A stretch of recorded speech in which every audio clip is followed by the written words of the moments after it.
Welcome to the Scene Snobs podcast. What's up, everybody? Hi, everybody. Willkommen, bienvenue. Come on in.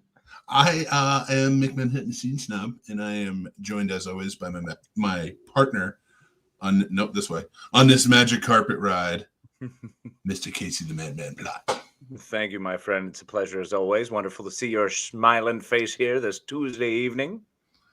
I am super excited, too, because, we've been going, and, we try never to miss a Tuesday, and we're pretty good about that, except for Christmas time.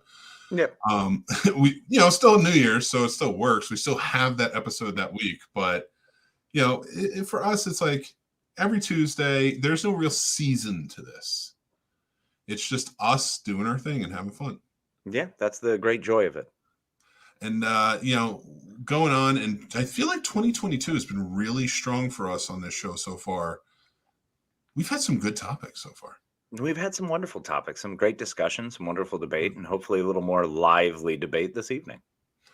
And I'm very pleased. And before we get started on any topics or anything like that, I just want to say I'm super excited that we finally have our first official guest of 2022. Oh my gosh, I'm so excited, especially for who it is. But it's what the funny thing is, it's not even really a guest because he is a Scene Snob. He is a part of the Scene Snob family. Yeah, he is 100%. I mean, he was part of Behind the Box. Mm-hmm. That was where he and I did one of our first shows together. So super excited to have him here. He's one of the family. He's the familia. He's one of the Menches. Oh yeah. When you list out the Scene Snobs and the group that it is, he's on there. He's on that list. Yeah, I even think I did a graphic of like all the people who, and like some of them you've probably seen once or never seen at all. Like Anne's a member.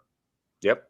It's very cool to have this guest on as our first guest of 2022, who is a Scene Snob. But I have a funny quip before we get started.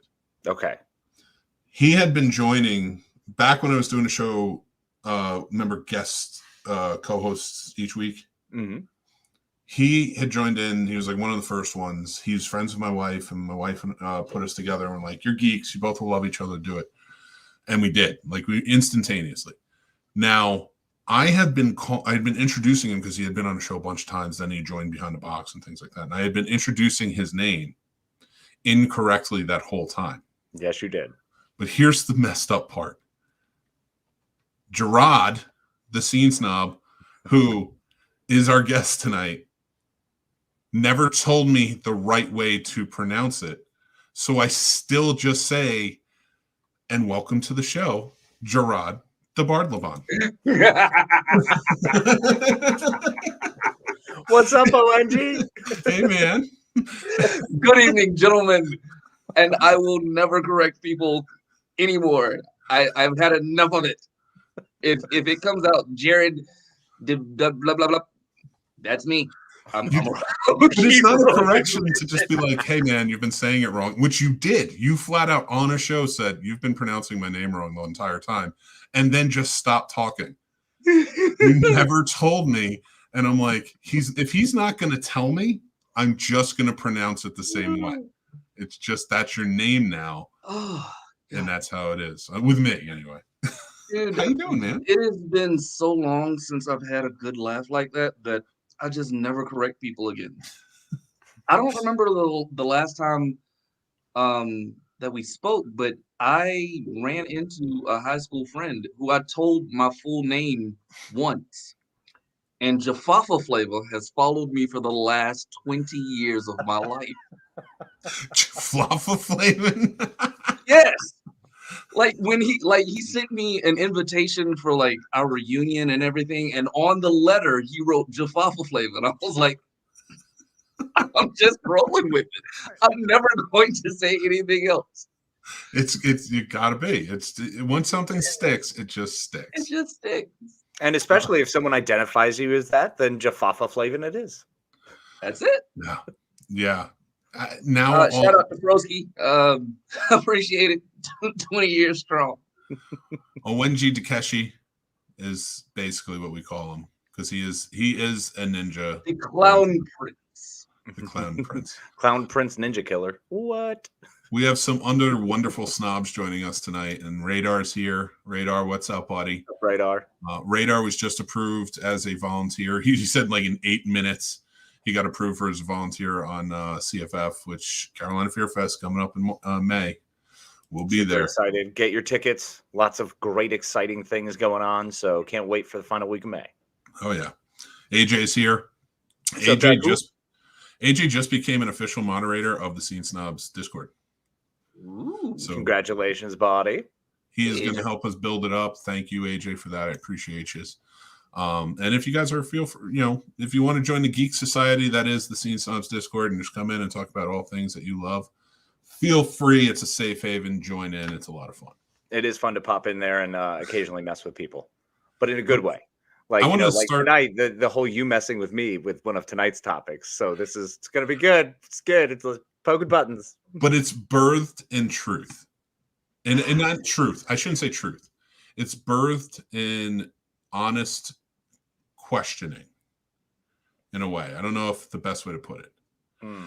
But it's even better because we are going to have a new movie review coming out by Jarrod, the Farful. We'll be putting... it will be coming out soon on our YouTube channel, and that is of the tragedy of Macbeth.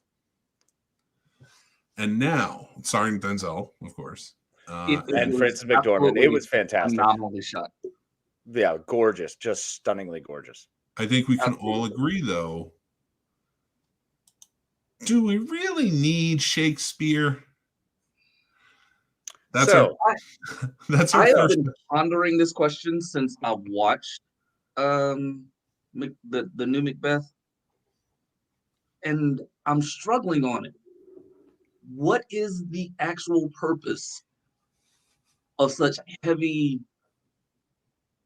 monologue? So the purpose for such heavy exposition, supposition, and wonderfully, beautifully woven told stories is the loss of oration and the purpose of oration. We were a society grown up on Wait. Let me look that word up. Handed down stories, right? So the stories that were told around campfires, that were told at, towards the end of the nights, that children grew up on, the different tales that we grew up on. What Shakespeare did was created all of those stories laid out throughout time and gave them to us in a sense that we could learn and understand and then build off of. So we have born many, many great things out of Shakespeare. So asking, do you need the original, is a completely understandable question. But I feel like you do for several reasons. Number one, theater nerds. Us nerds and us geeks, us theater folk love Shakespeare. Being able to use the prose to connect with other people when you actually understand the words, and it forces you to dig and to understand the purpose behind those words, to actually see the power and impact of words themselves. That is the purpose of Shakespeare. So it creates a bonding, it builds friendships, it builds relationships over time, and it also forces us to be introspective and focus on the words that we use and the manner in which we use them.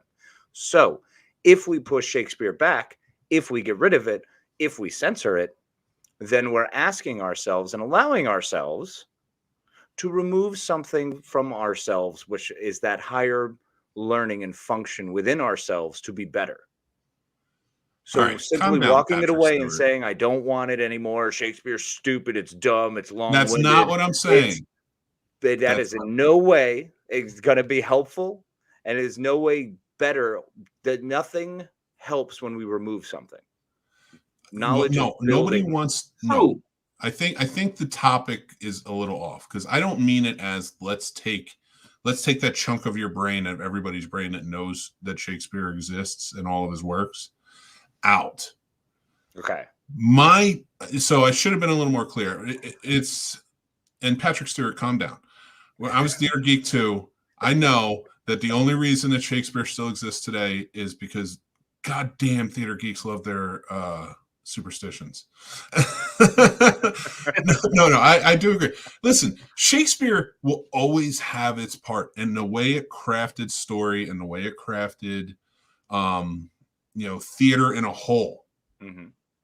and sonnets. Let's give sonnets their due. They're Sonnets still written absolutely today. deserve it. But Shakespeare was a beautiful mouthpiece for the actual writer, who did all of that work, and Shakespeare just took credit for it. But no, conspiracy theory. A couple Sorry. William Marlowe's in there. I get you. I got thrown out there. No, but like it should exist. But I guess my point is, we've seen so much of it remade, and in my opinion, the more remakes that it gets, the better versions of his stories come out. I truly think The Lion King is a better version of Hamlet than Hamlet. I truly think The West Side Story is a better version of Romeo and Juliet than Romeo and Juliet. And a lot of people will agree, because Romeo and Juliet is very like shoved down your throat. Well, and Romeo and Juliet, when you actually look at what it is, it's two jackass kids who just basically freaked out and got overly emotional and didn't communicate properly, and then wound up just killing themselves. I mean, it's ridiculous. So it's not, I wouldn't bother with Romeo and Juliet. It's one that I always battle against too. I'm like, that is not love. That is not a love story. That is a cautionary tale. I think with the progression. Oh, I'm sorry, Jarrod. I know. I just want to clarify, because I do have comments that are like, and I'm glad everybody's joining in. But I just want to clarify, I don't want to take Shakespeare away. Okay. I don't want Shakespeare missing from our collective intelligence. Still exists, just like so many other stories throughout time exist. And you can go back and revisit them, but maybe you don't hear about them as much anymore. Like Gilgamesh and Enkidu. Yeah, great example. My concern with this question is I do feel that Shakespeare is needed in the way that he told stories. I feel that the Elizabethan tone of his writing does not need to be spoken today to convey the same connection to the audience. That's fair. For his storytelling. The hardest part about this retelling of Macbeth was the dialogue of the movie, and that's what took me away from the characters and reminded me that I'm watching Shakespeare instead of not watching the story of Macbeth. And listen, now that's another thing too. I think we should be, but I think to keep Shakespeare alive in a way, you have to kind of move away from him and do things like Sean had mentioned 10 Things I Hate About You was a better version of Taming the Shrew. I 100% agree with that. Like Get Over It was a terrible version of Midsummer Night's Dream. Absolutely with you. Which one was Get Over It? That was the one with Kirsten Dunst. It was awful. And Martin Short. I don't even know that one.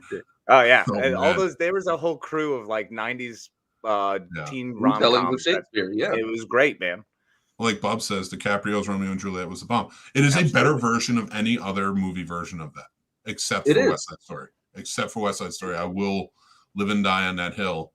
West Side Story is a beautifully told musical. Totally fair. See, I have the other side of that. So, Jarrod, one of my things where you were struggling with it, was it that this Shakespeare in cinema is part of the struggle? Or is it just straight the language, just using the exact verbiage of the Elizabethan tone? I think it's so I was thinking about this in general because Denzel recently did the movie Fences, which was also a stage play. Amazing. And I connected so much with the characters, each and every one of them. The father, the son, the wife, even the handicapped brother. I connected with them because I spoke their same language. Mm-hmm. But because Elizabethan English, that is so difficult to say, because of the cadence and soliloquy essentially used to convey the story, it just took me out of like, okay, what am I talking about? Who am I listening to? Why is Great Burnham Wood even moving? I get that. And I think part of it, though, is it's a foreign film. Shakespearean language is a foreign language. And that is one of the joys that we draw from it. It is not, we have to put ourselves in the time. It is incumbent upon us, the viewer, to do the work.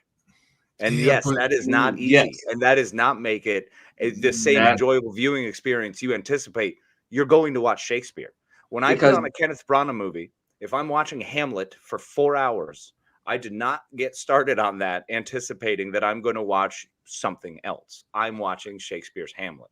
And, You know what I'm and saying? you were such Yeah. a fan of Shakespeare, and Yeah. I get it. But now take it out to someone who's like, even most theater geeks that I've grown up with and worked with closely, adopt that Shakespeare is great attitude because they work in the theater, and it's very like just kind of like how you all converge on that. You're more of a historian, so you go and you love English literature and things like that. So you're a little more involved in it than I think most. I mean, it's fair. I'm very much so like Adrian Paul and Highlander here. I'm the weird guy who is But at the all same fun with time- antiquities. But at the same time, like, it has its place. Mhm. We to Yeah, in completely 18 discount or Shakespeare as 1645. That's its place. That's where it belongs. You can Let's miss keep it it by there. a few years, but keep working. Whatever. I don't know. I don't know the exact. I don't know dates. Don't tell me dates. It's getting with time. What is that? Time is a river. Didn't he die in like 1609? When was the 1509. Renaissance? Tell me when the Renaissance was. It the Renaissance that he was in? Well, I'm the confused. Renaissance, he was middle of the Renaissance. The Renaissance began in the 1400s. All right, how long did the Renaissance go for? Like 200 Give me a years, quick history 250 years. overview of what happened. Here we go. Listen, I don't even care about dates. Don't tell me any dates. All right, here's the deal. I get it, but and you're right. When you go to see Shakespeare, you're going to see. Fuck, I'm on a See podcast. Shakespeare. I host things. It's So- all right. Let's cut. Take two. It's only live. It's only live. We're only 18 minutes in. See, this is what happens when you talk Shakespeare. I get all jumbled in the mouth hole, and it doesn't say words right. So you take Shakespeare, and if you're going to see Shakespeare, that's fine. And again, I do think that the stories can be adapted and conveyed into today's language, and they should be. What I'm saying is, it's not for the masses. It really isn't. And No. your Which is funny movies- because Shakespeare was made for the masses. Yeah, back Because he then when actually there's 30 brought people. right. The that's audience thing. has changed. He brought common language, and that was the common language. If you were strolling around the streets in those days, that's what you would be speaking as, or that's how you would convey and convey your messages. You wouldn't be speaking the noble's tongue. So Listen. we can't even talk guttural 1300s British English. Like, listen, like 40 people by the Globe Theater watched those shows. Let's be real. The Vikings weren't swimming over and being like, hey, we're Shakespeare. I don't even know if that's the right time frame, but whatever. No, it's wonderful though. It's great. This is like some weird. It's like a really bad Paul Walker movie. It's the time traveler. When did people move to America?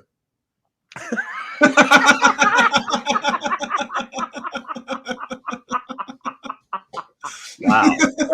Got it.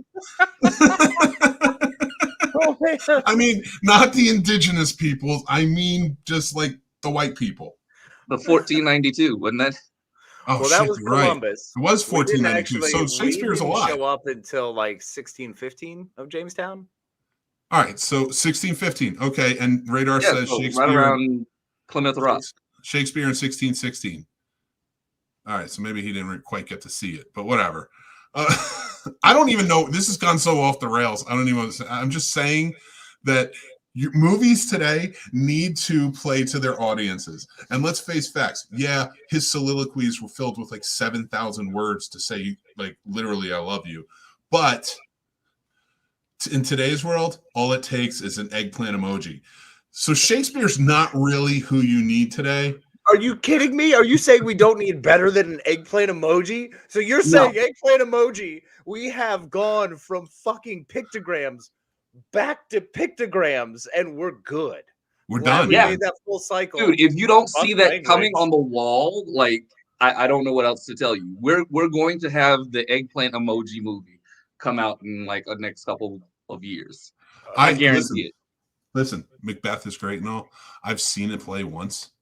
I don't know that I'm going to rewatch the movie, or I'm not rewatch the. I didn't even watch the Denzel movie. Oh, I would would highly prefer- recommend watching the movie. There's only just one for the Macbeth. cinematography. There's one Macbeth we should be wanting to watch, and that is the one from Last Action Hero with Arnold Schwarzenegger. That little trailer you get. That's the only one we should want to watch, and that's it. There's no other Shakespeare. I want, you know what? If you walked up to me today and were like, "Listen, you want to go see the greatest play of all time?" And I'm like, "What's that?" The Tempest. Oh, okay, yeah, I read that. That was cool. I'm gonna go watch Encanto for the 7th time because it is a great. Because we don't talk about Bruno. All right, that's how No it is. one talks about Bruno. Oh, look, I get it. That's great. But also going to see Measure for Measure was pretty amazing. I did enjoy that. You know who Being was alive also and then a replica of the theater in the round was fantastic. yeah, Leif Erikson was white, Yes. and he still didn't want to go see that Shakespeare shit. Well, he left before Shakespeare was even born. He was like, "Fuck that noise. I know what's coming." AJ says O was the best, and that was a good adaptation of Othello. Oh, was Yes, amazing. I did Yeah. I really really did like like O. it. Josh Hartnett did a fantastic job as Iago, actually. I challenge Mick to write a Shakespeare play in all. I will do that. It will take 7,000 years. I will have to read it and then put it on. Are you kidding me? And I bet you if I did, I'm going to adapt a Shakespeare play for TikTok, and it's going to be amazing. That's what we should do. We should go back and forth. I'll do my version on TikTok. Well, this will be our TikTok challenge. I will do a soliloquy, and then you have to fucking match it with whatever would be said today in your way. Jersey Shakespeare. I don't know if I'm going to do this right. Sean says, I think it's a case by case thing. DiCaprio's Romeo and Juliet used the it used the fucking words. They used the words and stuff. They said the things. They used that old ass English and a modern tale, and it was amazing. But that's the thing. That was a catch. That worked. It wouldn't work again. I don't know, man. There were some pretty. It may Ethan be. Hawke's Hamlet was great. Who? Ethan Hawke had a Hamlet where he was. It was modern day Hamlet. That was a good one. Oh, you know who saw that?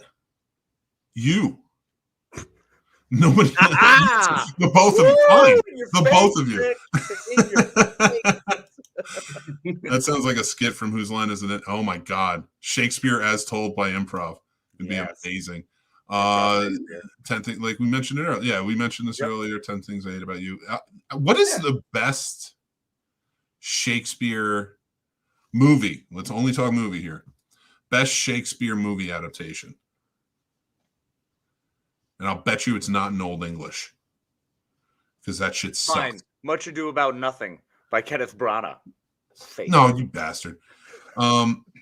You know what's really messed up is we're talking about this, and I watched the original Thor last night, which is heavily based on Shakespeare because Kenneth Branagh, and it's such a good movie, but it's not good because it's based on old Shakespeare. It's good because that beefcake Chris Hemsworth is just amazing, and he was way before his time. But all right, no, it's a good movie, but seriously, they tried that shit again in The Dark World with a little bit of a revamp. Shit didn't work. When they got away from it fully in Thor Ragnarok, that's when that shit got work. That shit worked. Not that Shakespeare shit. Bullcorn, the first one was fantastic, and you know it. Oh, no, I did. I love the first one. I really do. But Stormbreaker is better. So is Stormbreaker the emoji world? Like we came from Thor with this beautiful tale, this Shakespearean speech, and then all of a sudden we get to Stormbreaker, which is what fucking grapefruit emoji or whatever it is. No, Stormbreaker just says that I really like it and that this person meets my approval. Stormbreaker. There is a Stormbreaker emoji now. Yeah, no, we're cool. Stormbreaker. and if I don't like you, Stormbreaker goes down. Yeah, it's brilliant. It's true. Makes a lot of sense. Actually, it's Mjolnir because that way you can't lift it. You're not worthy. It's very true. No, Stormbreaker goes for the head. Takes the head off. Yeah. All right, there is so much Shakespeare in these movies. What if they adapted Romeo and Juliet story featuring Wanda and Vision? It wouldn't work because all right, it could work if you did it right. and you'd have like a second Civil War, which exists in the comics. Don't You do that. Second... Don't ever bring that up. Don't ever bring that No, up. not that one, but I'm talking about like you could have a second Civil War with the characters they're building now and have it actually a little more epic than they did in the airport. Yeah, and if you have Wanda and Vision, you'd actually have White Vision, and you'd have Wanda, who, you know, broken from everything. And I think, you know, Wanda being on the magic user side and Vision still being on the, I don't know, government side or the agency side or whatever society would be the opposite of Wanda. And those two are the ones who are lovelorn, star-crossed lovers who, you know, wind up meeting one another and are fated to try to fall in love and yet only die in the end. Yeah, they just want to keep them apart. We just wrote this shit. Done. We just wrote this shit. We wrote Civil War. I do have a question though.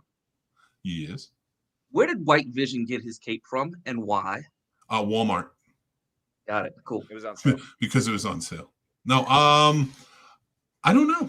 That's a good question. I don't know because I don't think he can create anything. That was the Mind Stone that did that. So the Mind Stone created the cape in Age of Ultron. So that allowed him to phase through things, but I don't know where White Vision got his cape from. That's a good question. I would assume they just gave him to him.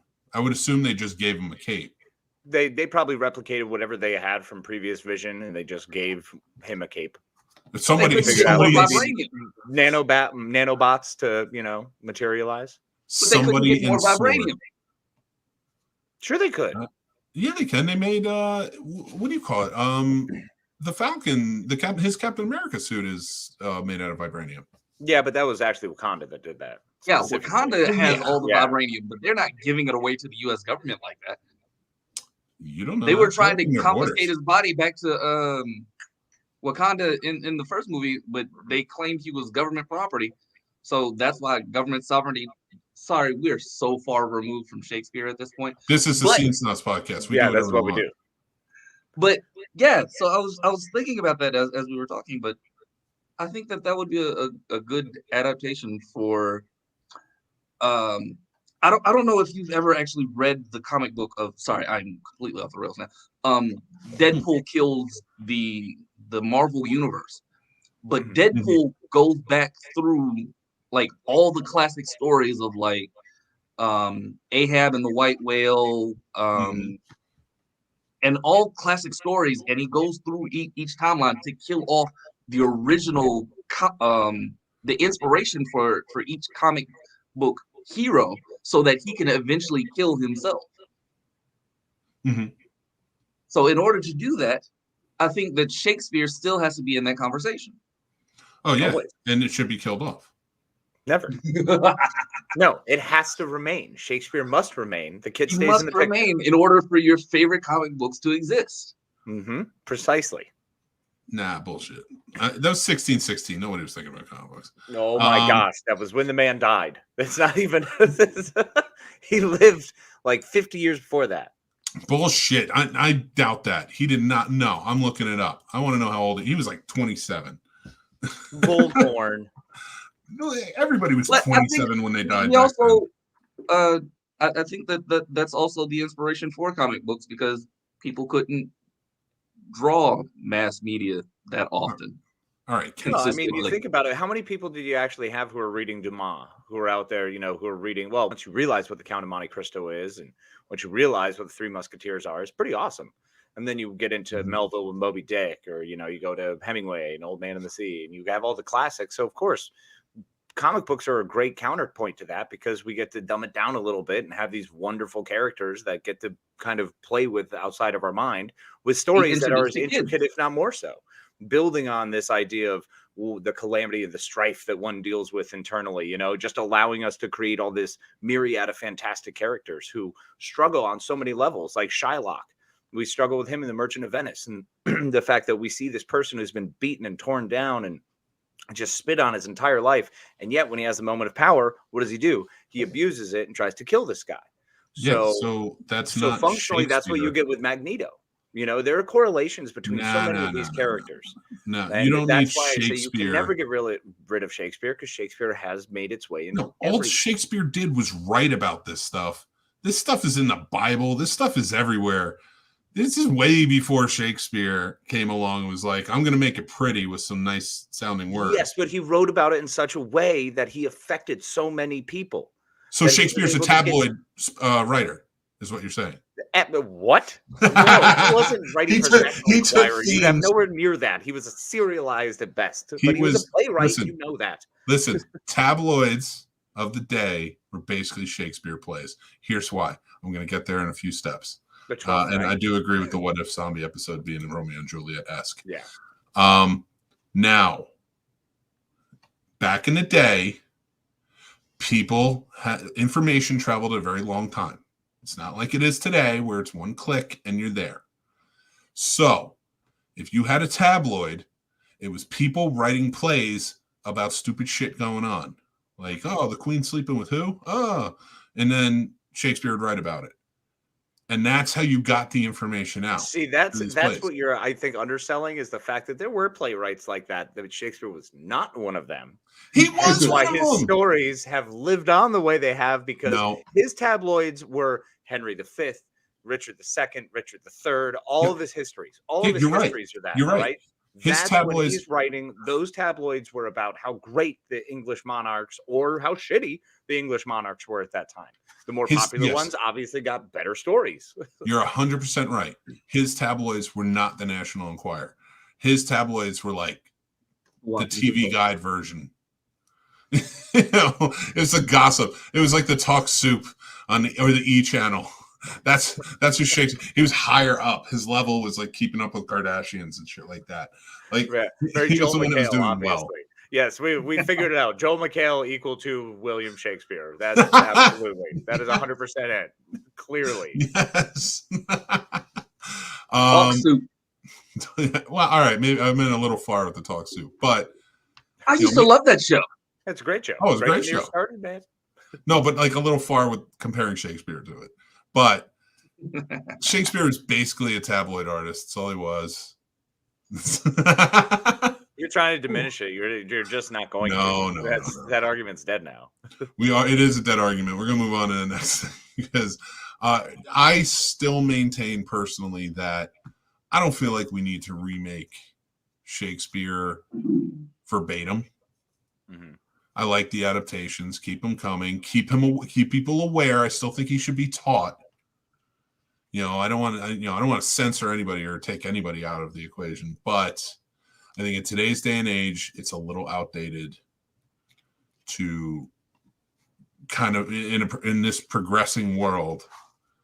Shakespeare's a little outdated in its formal way. That's fair. No, I completely get that. I think you're very wrong.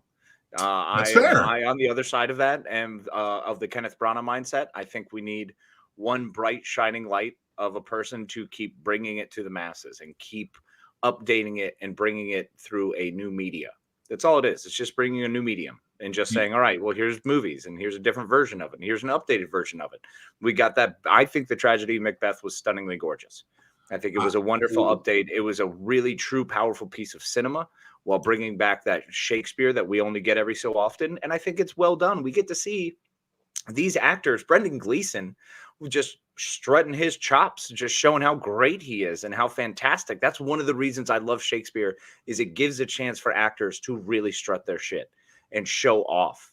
It's theater people's opportunity to go, haha, like that is their high art moment. And it's beautiful to watch because so many people embrace it. Watching David Tennant do Hamlet for Royal Shakespeare Theatre was stunning, man. Just some of these people who do such a wonderful job.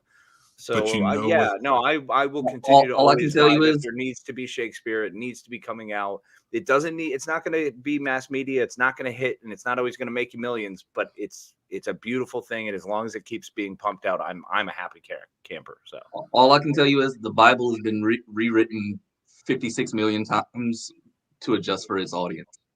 Yep, and Shakespeare hasn't, because and it's still one of the best-selling books of all time. And Shakespeare hasn't because it won't bend their fucking morals. Yes, it has.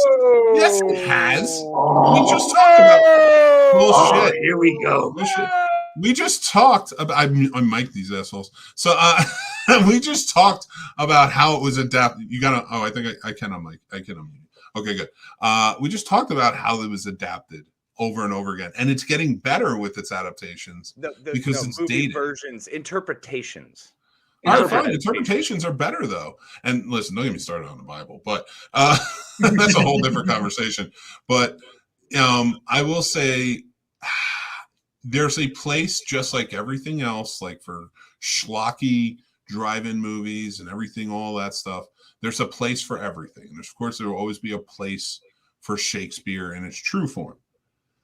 I just don't think it holds up as well today as Patrick Stewart leads us to believe. So I've got a question for you on that note. I do not believe that this version of Macbeth would have done well in theaters at all. I agree. If it had not been for the star power of Denzel Washington. If Denzel was not in it, do you think it would have garnered as much attention as it did on HBO Max? It would have garnered as much attention as like The Last Duel did, because it's a great director, and Joel Cohen, it's great. Francis McDormand is great. I think it would be up for awards without Denzel. It's definitely up for awards with Denzel. And I think Francis McDormand is Lady Macbeth. Let's not undersell her at all. No, I mean, yeah. She was my favorite part of the movie, in all honesty. And she's a great actor and deserves her accolades highly. My biggest thing, and I'm going to watch this movie. I will, because I do like Shakespeare in his truest form. I'm just saying, in today's society, I don't think we need as much of it. And actually, I think if you cut back on Shakespeare in his truest form, when you do things, it's an event. And now opens it up to like, oh man, this is. I'm sorry, but what has been something recently that was Shakespeare in its truest form? Like there's always productions. There's always productions of Macbeth in plays. In play form. In plays, yes. Yeah, yes, I'm not just talking about movies. Like in all form, and there's always television productions, especially coming out of the UK. Yeah, the UK's got out of the UK. Yeah. You know, so like there's always some sort of. But let's face facts. You've spoken about Kenneth Branagh. Get over it. He's moved on. He's on Agatha Christie now. He's left Shakespeare behind. He's now Hercule which he's crushing Poirot. it there too. Hey, I'm great with that. You want to bring Agatha Christie and Poirot to my screen? Do it, man. He's doing so well. I liked the first one. I can't wait to see this. It's beautiful. Yeah. Let's talk about, before we move on, because we're going to move on to, we have a couple more things to go on to. And I knew this was going to be a long one, but the best Geek Dad advice. Well, anyway, Sean says the original version was made out of vibranium, which Ultron got from Claw, and the white version was made from the OG Visions parts. So that works.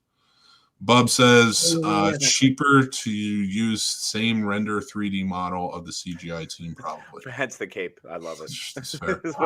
Yeah, we're back to the cape. There's a point to be made. How often do we get a Homer or Shakespeare? Who is the modern day Shakespeare? Is there one? I don't believe there is one, or if there is, they just haven't timed out yet. I really always thought maybe a Tennessee Williams or someone along those lines, but that's such a focused story of such a different time. What about, I mean? It's very specific to that time. Shakespeare has tales and things that can be pulled and drawn from throughout the eras, through over the obviously decades, as we've seen, centuries, as we've seen. Here's who it is. Andrew Lloyd Webber.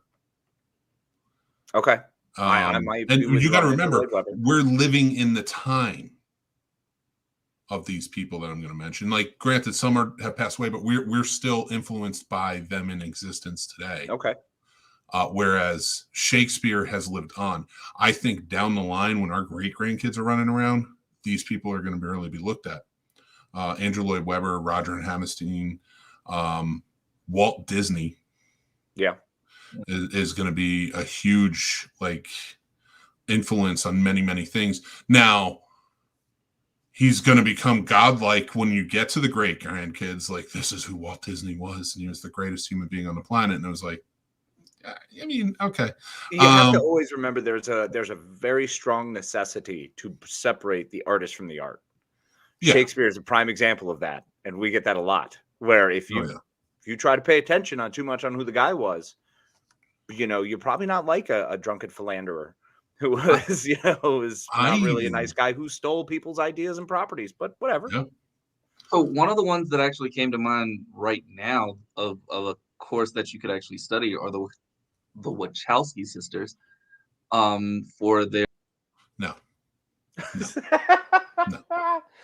Not allowing. Well, it was great this. having Jarrod on. I saw the Matrix Resurrections. Don't no. even- We're not They have talking one about good 4. I'm movie. talking about the first Matrix.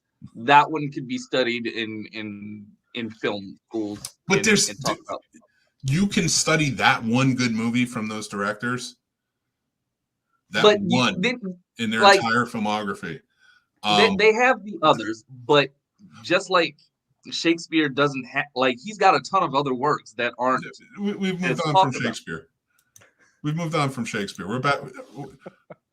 Let's or go Homer. Let's go back real quick.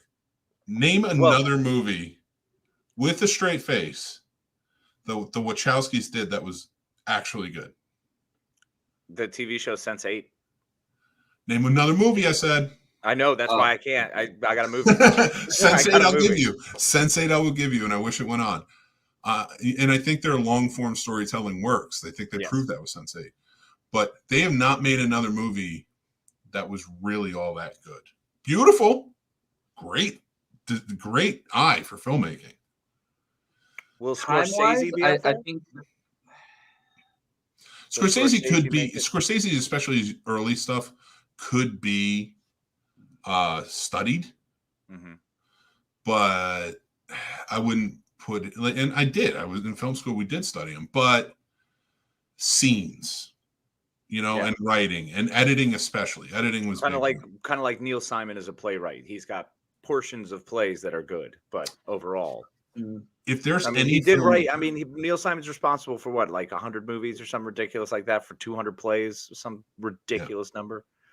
Well, Neil Simon, and especially in the world of plays, he's a force to be reckoned with.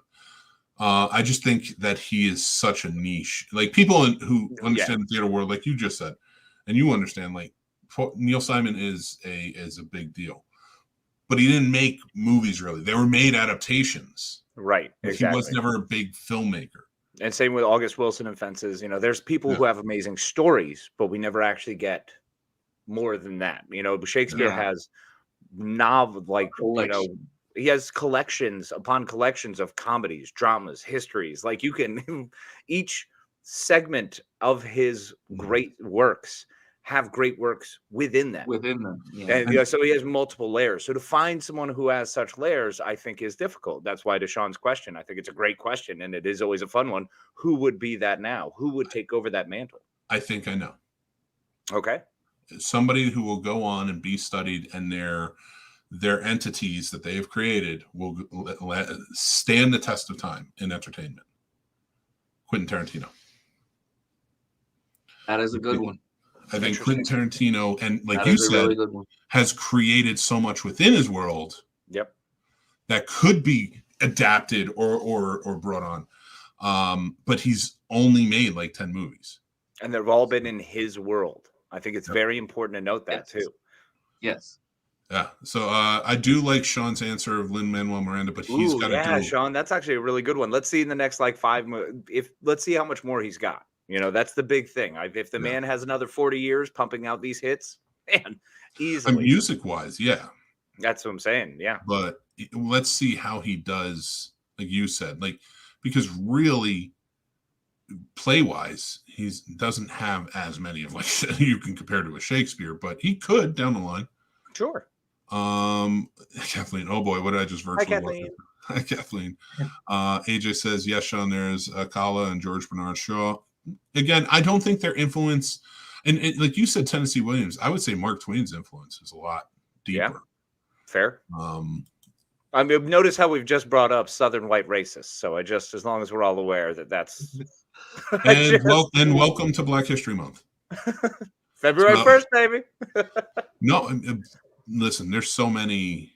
I mean, but I'm just talking about the entertainment wise. Oh, no, I understand that. I'm simply saying that there's a pallor that has to be painted to understand what was going on at the time and where those stories come from. Those stories of Mark Twain, August Wilson, Tennessee Williams are born from a pain, from a hurt, from a nastiness, from a discord, you know, whereas Shakespeare is showing us all walks of life. You get everything. You get the positive, the negative, the middle, the bad, the good, every little freaking bit and everything in between.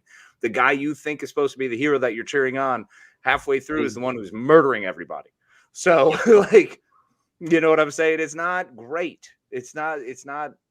There are layers to it. And I think that's a lost art that we don't see a lot of. Yeah. Or we do, we just see it in different ways. How about that?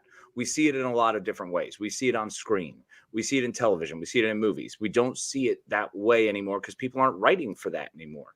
Lin-Manuel Miranda, in my opinion, is one of the very few who's come up and been risen to this stardom who's been writing for that. So I think, and it's funny because comic books are mentioned here by Bub. I think that we of course are going to remember what comic books are, but because they've fallen more and more by the wayside over the years in terms of their level of entertaining people, I think that Kevin Feige is going to go down as somebody in entertainment that has brought on a long form of entertainment that has been ongoing if it keeps continuing to go the way it is.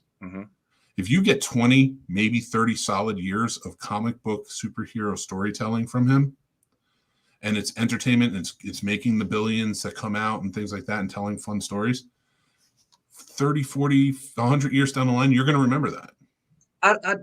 I slightly disagree on the Kevin Feige aspect because most of the story, he has the vision to put these movies on film, but most of the stories that he's telling are from the 1970s. Like the origin stories of Iron Man, Spider-Man, these have all been told. We haven't broken much new ground in terms of comic books in the last but my 20 point years. Is, going forward, like Shakespeare's works were condensed in a way that it was all from Shakespeare in his lifetime.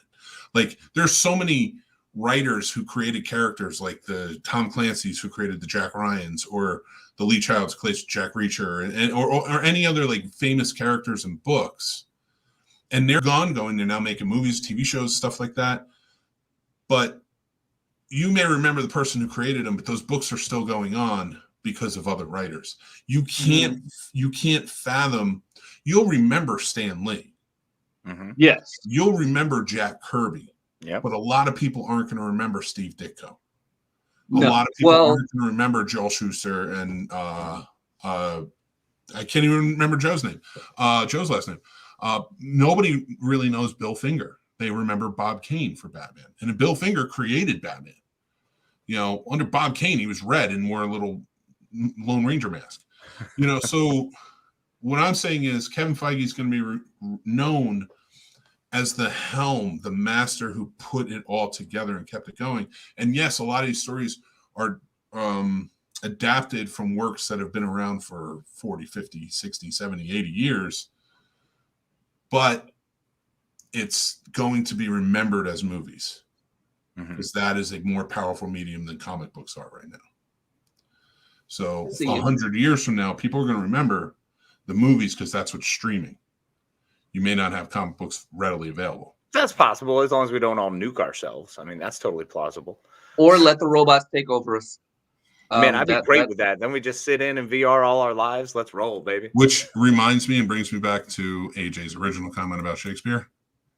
Does Shakespeare really aid in the battle with aliens? No. Firstly, AJ, he most certainly does. All right. Picard has proven it. Kirk has proven it. Oh, we have proven it. You stop. Shakespeare was mocked in his day, though. He was a bawdy and gross in the SNL of his day. Yeah, absolutely. Yeah, and Lorne Michaels is going to go down, too. See, I was going to bring up Lorne Michaels, but Lorne Michaels is an interesting one because he's the showrunner, executive producer. He's the guy. He's the god of SNL. But your writers there were part of the team. They were the people you saw week in and week out. They were the ones sitting on that floor. They're the ones in the writer room. There's the ones who are doing that work. Yep. So that's why I think Lorne Michaels will always be remembered. I don't know if he should always be coveted the way, but unfortunately his name is attached. Same way Stan Lee was editor-in-chief for a while. He didn't create all those characters. Other people did, but Stan's name is on everything. Oh yeah. And he's in what 22 out of the 23 movies they've made. Something insane. Listen. I understand this world of building up a certain name, because 100 years from now, when people are like the greatest entertainment of all time, the Scene Snobs, Yeah, when we're not here, they're going to remember Manhattan, not because I'm the genius behind it all, but because I've geared it up for people to remember me. Yeah. And the real talent, Casey, to kind of be remembered. Yeah, only mildly. Yeah, see, I won't actually be in name. It'll be the Madman.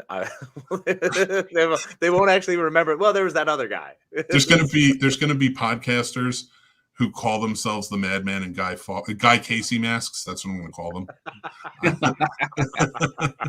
Which really just wind up look like a 60-year-old, like some aunt who's like, "Hey, darling, hello. Have you been eating better? You look a little thin. What's the matter with you?" That's what the mask will look like. Radar says a lot, and a lot of stuff he got put on film, comic wise, was considered unfilmable, unadaptable. That's true. Mm-hmm. And for a long time, listen, we've seen a lot of those movies. Yeah. All right. Before we go, I want to talk about, because we still have the MCU thing to get to, and I know it's running late. So we're going to skip over best Geek Dad advice. I don't know. Maybe we should do best Geek Dad because we have a fellow dad, and we can do the MCU bit later. Here's the funny part. Here's why I'm going to skip it. And I'll announce it here because Casey and I already came up with it. February 15th, we are doing our Happy Palentine's Day special. Woo! And I was going to do this at the end, but I'm inviting Jarrod back on. Yes. And we're going to get a few other of our buddies to come back on the show and have some fun. And it's going to be a regular Palentine's Day special, and it's going to be a great time. So I say we save the Geek Dad talk. Fair enough. I'm okay with that when we have our big pal day. I'm super excited for that. You have to remind me of this. My son asked me tonight, "Dad, what is the meaning of life?" And I told him the answer was 42. Yes. Smart man. And he was like, "I don't get it. I don't understand. What do you mean?" And I was like, and that's when you just walk by and go, "So long, and thanks for all the fish." Yes. Kathleen said, because Kathleen wanted to hear it, but it will keep you coming back for the 15th. And that's what we need to do. We need to leave you on cliffhangers. And that's why I picked the school system for the MCU tonight, because I feel like it will go pretty quick. But Geek Dad advice is coming, Kathleen. Hang out for the 15th, but I'll give you some right now. And it's based off Jarrod's. The best advice I can give is after you've given that quote of 42, and he's like, "What does it mean? What are you telling me?" Then you just give him the book. Yep. You say, "Go ahead, enjoy." I wrote a whole thesis on it. Nice. Then you give him. You got to let him read the book first, then the thesis. Oh, he has to read the book first, but he's 7. Yeah. He can't read.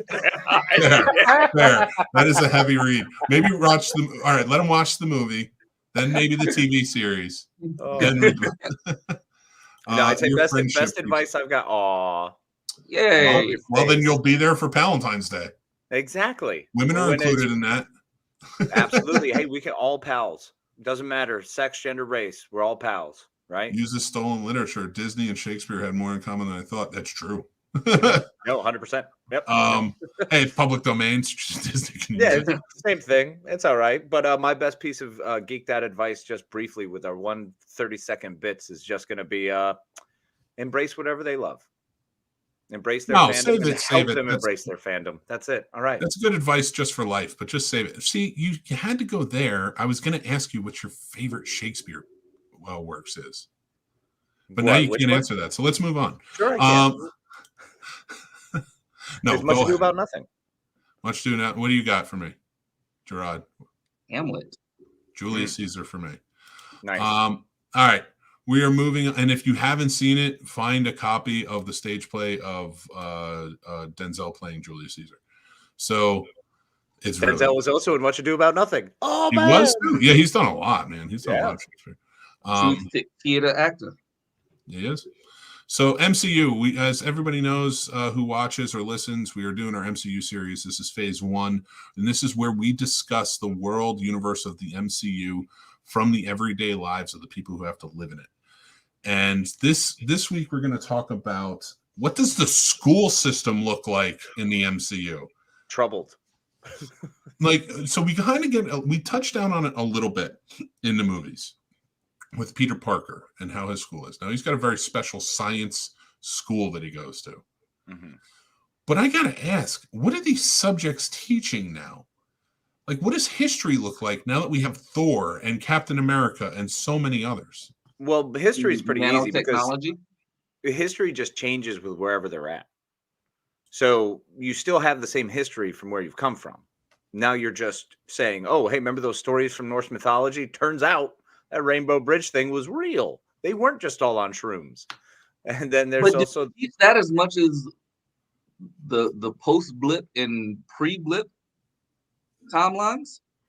I mean, Well, that's going to be a huge thing too, because now you have the blip. That's another part of history. So that Because changes what's look happened at- in the last 5 years. That might be Yeah. like a social studies course. But you look at how our world changed after, well, not our world, how U.S. history was taught post 9/11. Every book, or every book that I had, still showed the Twin Towers smoking as a history lesson of why our world had changed so much. So with I forgot you're half so a much million- younger. Our books had them just standing there, Yeah. you know, and it was generally a story about how they were built, and they're the tallest building in the world, like that. Very much. You know, I get what you're saying, and like taking it before the blip too. I mean, go back into this world of superheroes that exist, because we get such a rich history of just in the movies, like Shield having been around a long time, Hydra having existed. You have things like not just Captain America, not just Thor, but how Howard Stark has See how Jaffa flavor comes up? yeah. That's so true. Excellent callback. Yeah. So I need to start putting emojis up. That's really what it comes down But to. so I think I'm more concerned about post blip, because thinking about it from our world today, where we're always looking up, wondering if we're the only people in the universe, and a giant, 10-foot tall purple man snaps out half of all life in existence, not only confirming that we're not alone in the universe, there are other alien races out there. They can come to this planet, and there's so much that we don't know. Yeah, but Well, we got already that knew in that. Avengers. We We got already that knew in that. the T'Chari. Yeah, when the T'Chari show up. When the So Chitauri showed up. That's why this is phase one, sir. Yeah. Like the blip, I get what you're saying. I want to stay off the blip a little bit, because that changes everything, of course, going forward as we see. But even before then, to see what's going on, and now you go back and you're like Shang-Chi. Wen Wu is Mandarin. He's been around for thousands and thousands of years, and he's taken on different personas that come up in the history books. He was basically Genghis Khan, and but they called him Genghis Khan, and so you see things like that, and you want to go by like what not. And I'm just talking history. I'm not even talking about science. Like Tony Stark completely changed science and turned it on its head. Well, just in that science first has a whole movie. different play too, because now you're talking about lightning as being the scientific thing, and yet here's this guy who can wield it. So Yeah. I understand that it is still what it is, but But- we shouldn't logically have someone who can use a hammer to put all of it in there. So now it's a matter of, okay, science has opened up. And that's the best part about science remaining elastic the way it should, is that you continue to grow and learn. Nothing is 100% fact, because there's always something that could break that fact. Like But two also- particles existing in one place, not supposed to happen. It happens. We found it out not 10 years ago. But mass is also supposedly not can't be created, but Pym particles thereby allow you to increase mass of an object 10-fold or shrink it 100-fold. Exactly. So by changing thereby the space science between atoms. alone is still flipped on its head. Right. And that's the beauty of it, is they take that and there's continued growth and moving. So I think science is the easiest one to allow for. I think science is the one that's going to be the least screwy because it's just going to be more people going, holy cow, we got to figure this out, because there are crazy people that want to figure that stuff out. But the history, you're right, is going to be different, because now we have to teach a different form of history. You have to change your lessons to be informative upon what this new alien race is, informative upon what we went through, how many people died, all these atrocities. These are things that happen, though, and the schools do adjust to it. I wonder, though, what are the other classes that are going to be added or changed? What would new electives be? Well, I mean, that's true. But before Like we even hero get to watching, is that an option? Yeah, I mean, engineering, I would have to assume, is after Or Tony criminal Stark. law. Well, hold on. Before we hold our horses, let's go subject by subject, because like we're getting a little out of sorts here. So like I'm thinking, like, instead of automotive class, engineering has to be STEM itself, everything, just Tony Stark alone and Stark Industries and all of the other industries that we see, Hammer, and everything else, and how big they are, has had to have created such a huge job force that has to reflect on high schools, not just colleges, but now high schools. So like maybe there isn't an automotive department, maybe there's an engineering or STEM department, and so how many engineers are we producing, which is it's a huge scale. Does that open up for more magnet schools, the way Peter Parker's school is a magnet school? Perhaps there's more of those, because now you want more engineers, you require more engineers, and there's more people that you're going to find that could be engineers. The science has to be a lot more respected. To that equivalent, civil engineering has to be exponentially exploding because of collateral damage of building. Yeah, everything's broke. So trade schools explode. Yeah, remember, a whole department of the government was created, the damage control.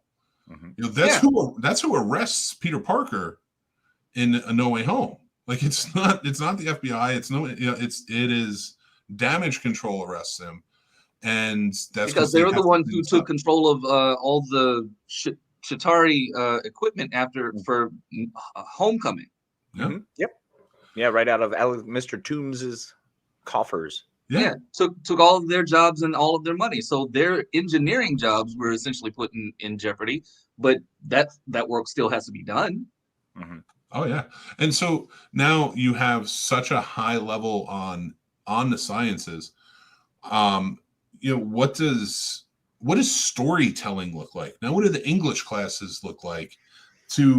Like we were talking about Shakespeare, we were talking about all these influences and stories, but now we have literal gods walking around the streets and flying around in this world and saving the day from aliens. And again, not even going to the blip yet.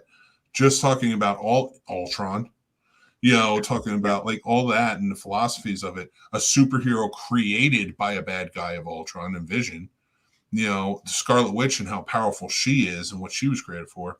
And who knows what stories came out of Captain America? Like those serialized novels of him, being, fighting through Adolf Hitler and, World War II. There's got to be some wonderful stories there. There's got to be a tale that gets read in English class. I'm sure there's an English lit kind of group that grows out of that now is telling those Norse stories that we never read. Like, why in the world would we ever read this story about Frigg? We don't know who the hell that is. Well, now we know she fucking exists. So there's probably someone telling that story.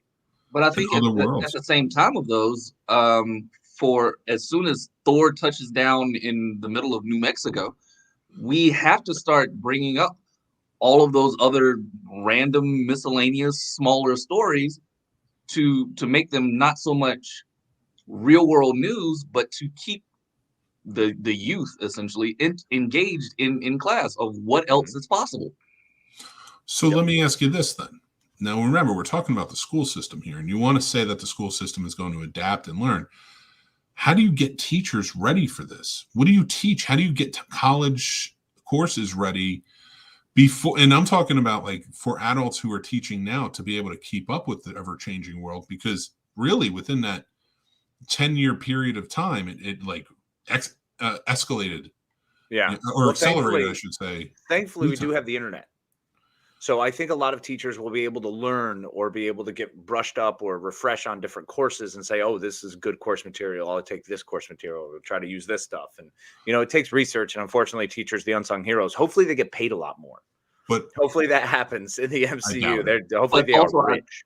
I also believe that the school system is still going to be behind on what they teach Yeah. Have to. and what is accessible to the kids, because Well, it's not just the teacher, it's the school system that has to approve of certain material that is get disseminated to the student body.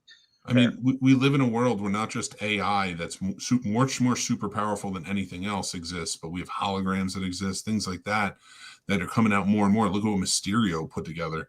And that was even before Mysterio is Mysterio, the project he put together that was in the Civil War, where it was very realistic holographic.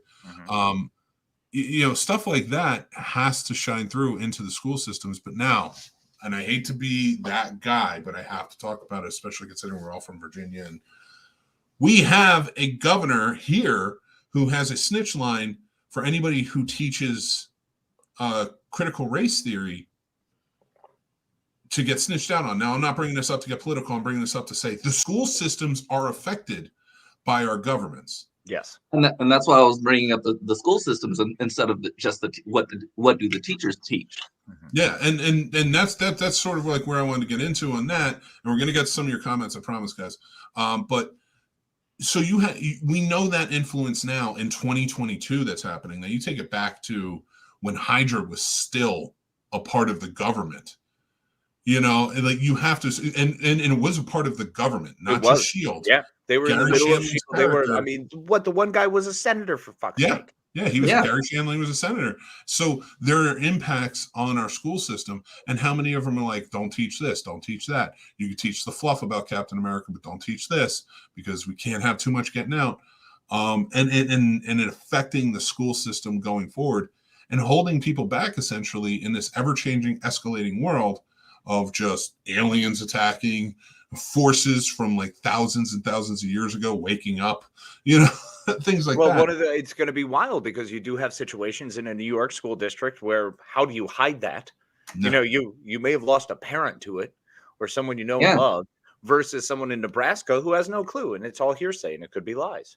And this will come up when we get more into the political side, meaning like are the Midwestern states who don't really have those flyover states that, ironically, those flyover states where they don't really have the heroes there, but just kind of flying over.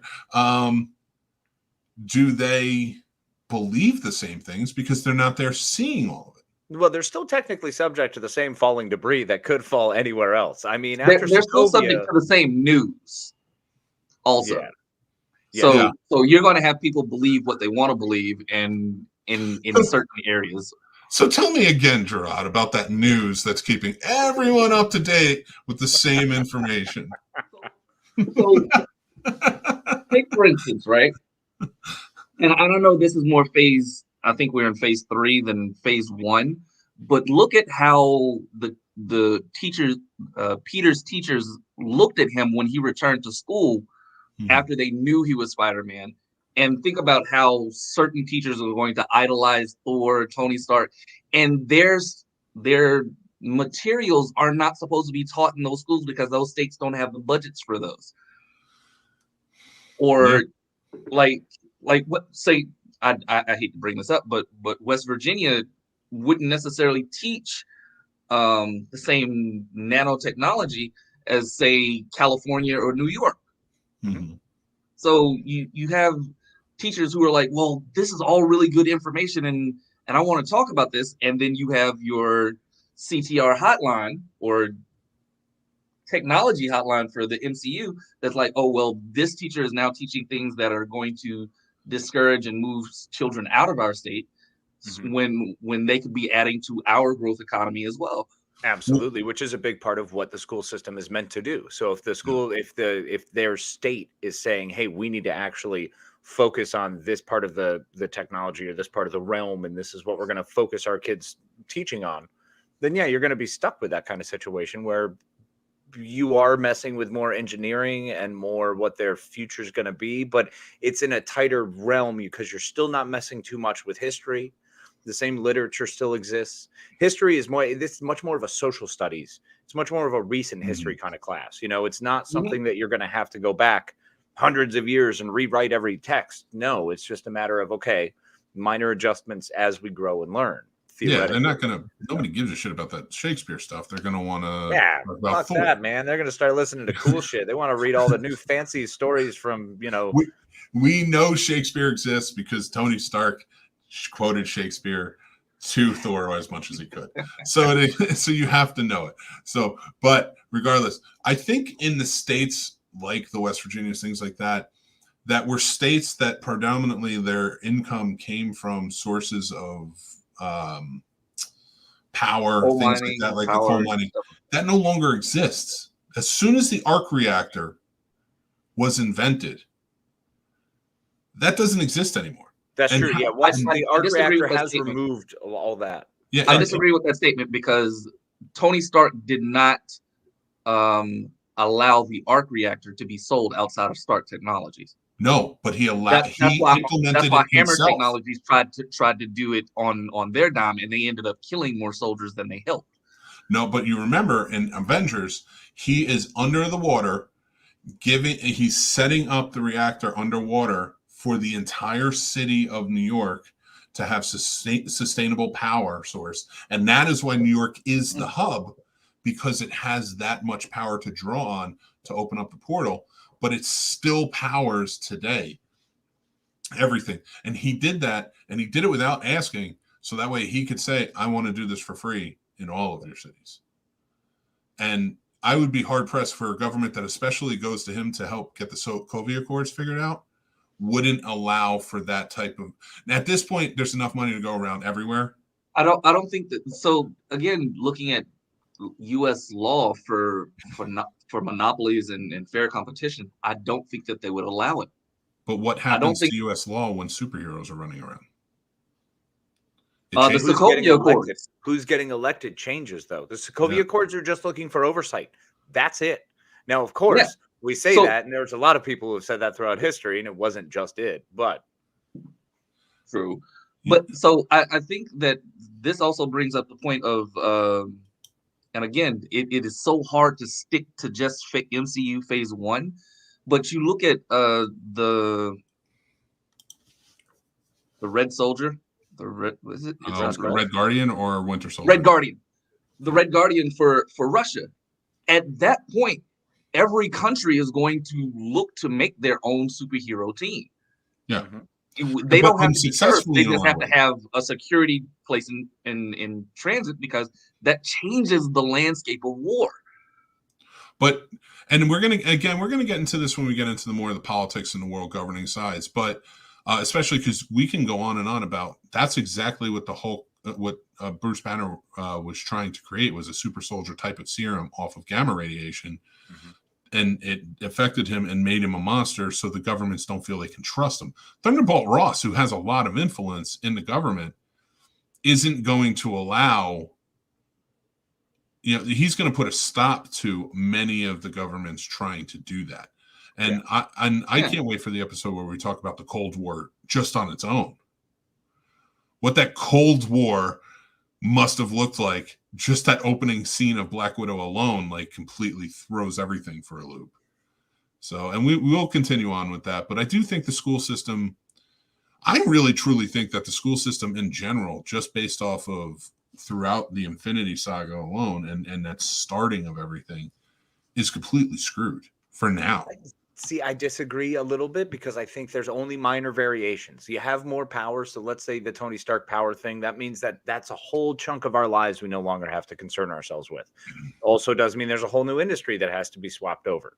So potentially there's a new median income, or there's some sort of money allowance that every citizen is given. So there's less look for jobs in that area.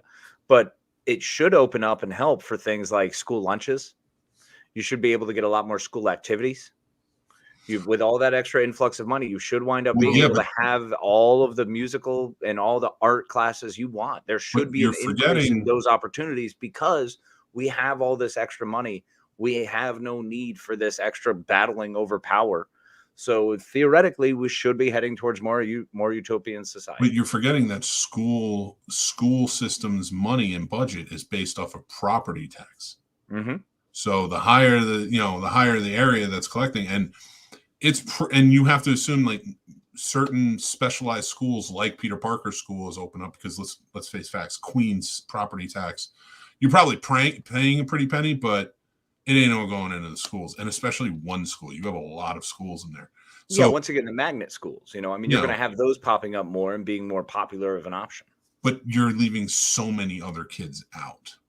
Yes, that is where the bigger problem lies, because people will change their kids' school districts, put them in better schools, thereby crippling the outlying school districts that will then get in less students, less money, which thereby cripples how you teach going forward. And that is how it is now. So I can't even imagine like what it's going to be like. So now you open up, Tony Stark buys a building in the middle of Manhattan. Those property taxes have just paid for those schools right around him. But you go downtown a little bit more, kids in that school ain't getting much. And it's sad, but hopefully they can get it together. But see, I see the extra cost of power being no longer an issue. That's no longer a bill you have to concern yourself with. That's no longer a thing other parents have to concern themselves with, or other people in the area. So you can increase taxes to go towards the school. The government's going to charge you any way they can. they may not be paying for it themselves, but they're going to get you. now the tax is something else. The tax is, well, you get to stand on that floor tax. That's that. They'll find something else, but and that's the problem. Yeah, but that's a problem in society. This is the Scene Snobs podcast. We don't worry about society. We let society worry about itself. We can't solve these problems. So let's go through the comments real quick. Kind of scroll through them. Let's see what everybody's saying, and then we're gonna probably get scooting. All right, let's see. Radar says the faster you read, this is to 42 and your son with Hitchhiker's Guide. The faster you learn to read, the faster you understand the answer. Yeah, that's the way my dad parented for sure. Would you be on the show if you wanted me to be? Just saying. Well, we'll see. We could do a good Valentine's Day. Have Kathleen as well. Possibly.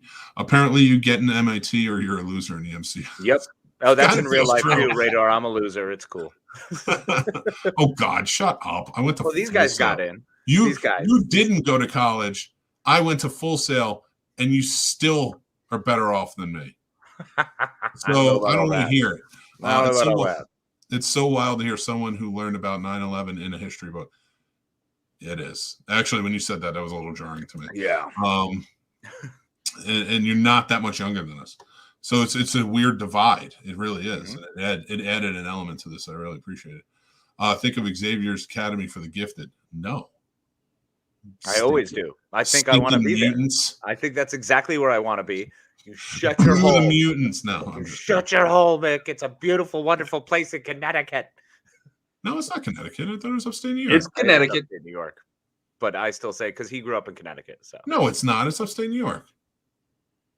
Well, yeah, the Xavier Mansion is in upstate. Xavier Mansion is in upstate New York, but he's from Connecticut. I don't care. Listen, I'm not biased against Connecticut. If it's in Connecticut, that's fine. I'm just saying, I thought it was upstate New York.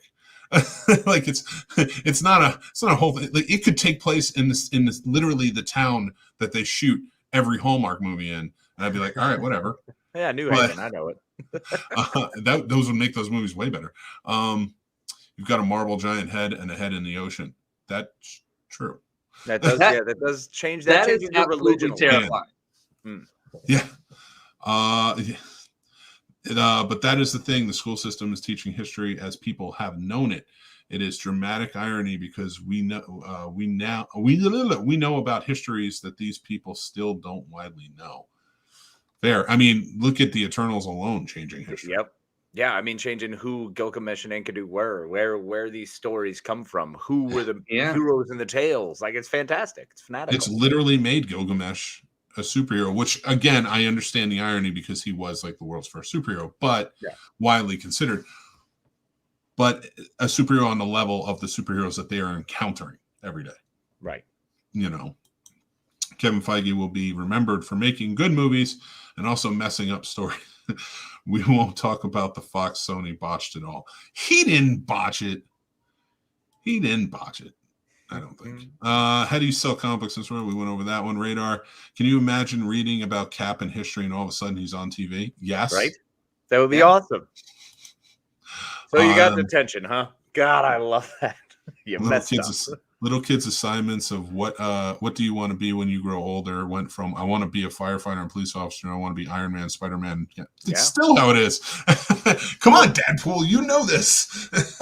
That's how we get Ironheart. Like that is the exact pull of how we get Ironheart, which is great. Yeah, and Miss Marvel. Yep, precisely. Absolutely. It's you know, and that's the funny, ironic part about it is like we have kids today who want to be superheroes. And you look at them and you're like, oh, that's awesome. But you can't be because they don't exist. But in that world, they say, I want to be superheroes. And then they become superheroes. How do you say no to the kid who wants to be a superhero? Like, well, you have to like break down the story. Like, well, kid, do you want to get injected with all of this DNA altering serum and then sit through these intense searing pain of UV light? You know, the funny thing is too, because it's like, that could also be your origin story, your villain origin story, kid. So good luck. Yeah. Let's see which way you fall. Howard Stark, Marvel Fables. Yeah. And I doubt Bible Belt states are going to teach about false gods. They aren't going to teach about Thor. That's another. When we get into religion, that's going to be Kathleen. I'm so excited for the religion conversation. It's going to be beautiful. We're holding off on that one, but we're going to go hard on it when we do. Yeah. Is it really hard to stick to phase one? What do teachers say when there is a giant celestial face in the sky? That's phase three. That's phase three. That's true. Yep. Don't forget too, they mentioned Superman is MCU as well. How did they shake things up? Well, no, they mentioned him as a superhero. Right. Like so they are the comic books, which is kind of funny. You have to have a Superman as a comic book because Icarus is flying around. Exactly. So you have DC Superman comics. It's wonderful. So, and that's our final comments. So again, this is an ongoing series. We're going to be getting into it a lot more and going forth and going on, and we're going to have people coming in and out, and it's going to be a good time. So make sure you join each week. Next week, we're taking a week off from it. Valentine's Day, we will have another go around, but because we're going to have a lot more people kind of involved. And I want to talk about entertainment at that point. What does entertainment look like? Roger's the musical, bro. Roger's the musical, but remember, he was amazing. He was a movie star. I can do this all day. Yes.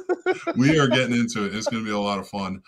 So keep in mind, next week we're going to have a fun show. But then we have Valentine's special coming up and so much more. So keep that going. Make sure to join us. Either watch us live here every Tuesday night, 9 p.m., or you can watch us on Geek Fest Live every Sunday night at 10 p.m., or sometimes it just pops up sporadically. I did one earlier. You can, but the Scene Snobs podcast, where it's at, we have all the topics and everything more. So join us there. We are going to be getting into on the 9th at 11 p.m. The Geek Fest Live is going live because Batman tickets go on sale at midnight on the 10th, and we're going to follow that. So make sure you join in. Batman midnight sale is always fun. Oh yeah. Oh, absolutely. All ticket midnight sales. So that I'm glad that Spider-Man created this and started this. And I'm excited to be joining you on that venture too. That'll be fun. It's going to be that, and then we're going to Doctor Strange 2 when they go on sale and stuff like that. So, and it's Geek Fest Live, so you guys can join in anytime. You know that. You just let me know, and I'll send you the link. But anyway, I want to thank Jarrod for coming in. We really appreciate you, brother. Always, we want you back for the Valentine's Day special. Love you, buddy. Make sure you're there. I'll send you a link. Guys, go help us out by following us on social media. All the links are on thescenesnobs.com, which is down in the description below, or on our link tree. You can go. Spread the word. Really appreciate it. We're trying to build up our YouTube right now and get to 1,000. Please help us out if you can. Spread the word. Let everybody know that what we're doing here. And hit that subscribe button. Hit that like button on this video, too. That's a big help. Smash it. Just smash it on whatever you're listening to, however you're listening to us. Make sure to give us 5 stars, comment, tell us how you feel. If you think we're absolutely terrible, just give us those 5 stars and tell us what pieces of garbage we are. But do it in like a nice way with sweet emojis. Yeah, like whatever grapefruit is. I guess that's the thing. We'd really love it if you would join in on our Eggplant, is that it?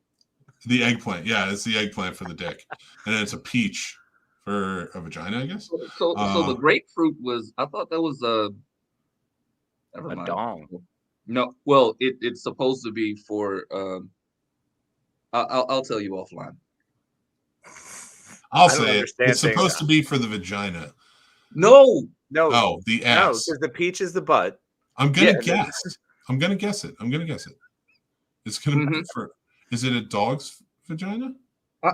Oh God! Throat. So it's not a throat. So it's not a throat. So the grapefruit is not your throat. Oh, okay. It is. Oh, so it's your throat. And so so it's a blowjob. Well, Hey! All right, Sorry. I got it. See? I'm trying to keep you monetized. That's all. There you go. Join our Discord for all our fun conversations and more. It's free. It's over on thescenesnobs.com. And if you're interested in becoming a patron, we have plenty of fun things going on. We have monthly prize giveaways. Last month, the winner was Tim, and he won a Thing T-shirt, which it was cool. It said McCready, and it had the little petri dish with the blood. Yeah, I saw that. We don't trust anyone. Nobody trusts anyone anymore. Nobody trusts anyone. Yeah. And he won NES video game cartridges, but they're coasters. They're pretty rad. So like we do something different, every Funko Pops, things like that. All fun movie collectibles, things like that. So if you feel like joining up there, it's $5 a month. You also get early access to all of our recorded content. We have more coming out on our YouTube, but you can also subscribe to YouTube and watch them there when they come out. But we also have this new thing coming out on our Patreon, which should be a lot of fun. If you guys have something you want us to talk about on Geek Fest Live, you tell us. Any of our Patreons can pick topics. So that's another perk. And there's plenty more, so just join in. But go check it out at least. Join it. There's cool stuff. All that's on thescenesnobs.com. Again, I want to thank our guest, Jarrod, for joining the show. I want to thank my co-host on this magic carpet ride, Mr. Casey the Madman Pops. No, pleasure as always. I do greatly appreciate it. Thank you much. Be kind to each other and love yourself. All right, everybody. Thank you so much for joining in. This has been a great experience. We had a lot of fun, and we will talk to you guys later. Thanks for watching and listening, everybody. I'm the Scene Snob, Mick Manhattan. You can check out the Scene Snobs podcast live every Tuesday at 9 p.m. Eastern on our YouTube channel or all podcast platforms afterwards. Also on our YouTube channel, you can check out great shows like Real Combat, the ultimate debate show for movie lovers, mixed movie picks with new recommendations every week, Geek Fest Live every Sunday night, and new movie reviews and news all the time. Like and subscribe, then hit the notification bell so you know when all of our new episodes drop. Thank you so much to all of our amazing Patreon supporters, with whom this would not be possible. They help keep the lights on and support us in such big ways. If you would like to become a supporter on our Patreon and take advantage of all the perks like monthly giveaways, early access, and so much more, head on over to the Scene Snobs Patreon page and just sign up on one of our 2 tiers. Join our awesome community of geeks, movie lovers, and so much more, and join up on our Discord. The Scene Snobs Discord is now live, and you can head over to thescenesnobs.com for links to there and more. The Scene Snobs merch store is now open with original fun designs that are available on all different types of merch and apparel. Check out thescenesnobsmerch.com. Make sure you like, follow, and subscribe to all of our social media accounts like TikTok, Twitter, Instagram, Facebook, and so many more. We have fun updates, topics, we talk about collectibles, and so much more on there. It's a great time. You can find all of our links to everything on thescenesnobs.com or on our link tree, which are down in the descriptions below. Thanks again, everyone. Stay tuned and stay geeky. I'm just saying, Sean, if you're still watching right now, your quote is going up on the reviews. I'm making it as we speak. So thank you. Thank you, Sean. And remember, if we shadows have offended, think but this and all is mended, that you have but slumbered here while these visions did appear. And this weak and idle dream, no more yielding but a dream. Gentles, do not reprehend. If you pardon, we will mend. As I am an honest puck, if we have unearned luck, now to scape the serpent's tongue, we will make amends ere long. Else the puck a liar call. So good night unto you all. Give me your hands if we be friends, and Robin shall restore amends. I don't give a shit if we offended.